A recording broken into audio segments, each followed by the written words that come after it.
How powerful is Stitch? Happy Stitch Day, everybody. We see Stitch show off some very impressive displays of strength and durability in the movies, matching Jumba's initial description of him pretty well. In the TV show, we see him physically match many other experiments, including Richter, who can create planet-spanning earthquakes or destroy the planet altogether if he got deep enough underground. But as far as direct feats go, the anime is where things really get crazy. His best showcase of strength appears to be when he moved a giant rocket thruster helping to push a copy of Earth across the solar system. And judging from the scale of it, he pushed it over 600 miles in about a third of a second. Given that, and estimating the weight and thrust, likely puts this feat somewhere in the planet to large planet level range. Even then, we know his strength is somewhere close to his durability, as he can trade blows with characters that are physically even with him, like Leroy. And Stitch once survived Experiment Zero's supernova warhead that could have ended all life in the galaxy while a black hole exploded after he entered it. He tanks all of this no problem, literally smiling afterwards. Wow, it's almost like we're not finished yet. Stitch is repeatedly established by Jumba, his creator with a literal galaxy brain, as the strongest of all his experiments up until he made more.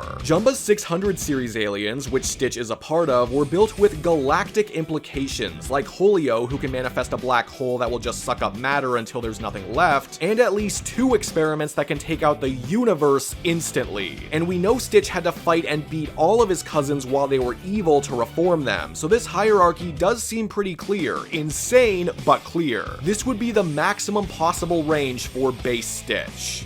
Yeah, I said base. Stitch has actually had a number of transformations or states throughout his time, but the pinnacle of his strength comes from his Powercell surge, the Powercell being his perpetual battery. Before he tapped into this, he was getting the crap beaten out of him by Darkend, who was created using the new generation Powercell. This makes him more powerful than any of Jumba's experiments, including 627, whom Stitch's strength was already insignificant to. Like literally, there was this cosmic super material that Stitch couldn't do anything to, and 627 just takes it out like it's nothing. And even working with other experiments, Stitch always needed to exploit a weakness in order to beat him. But after the power surge, Stitch completely turns the tables on Darkend, so while we don't have any exact numbers or levels at this point, you can tell that we're talking huge gaps referencing these top tier experiments. If you're curious, this is my list for the top 10 strongest ones based on their abilities or how they compare to Stitch. Without the power surge, Stitch would be somewhere at the level of Leroy or Zero, but we haven't seen anything stronger than him while it's active. Thanks so much for watching, and now you know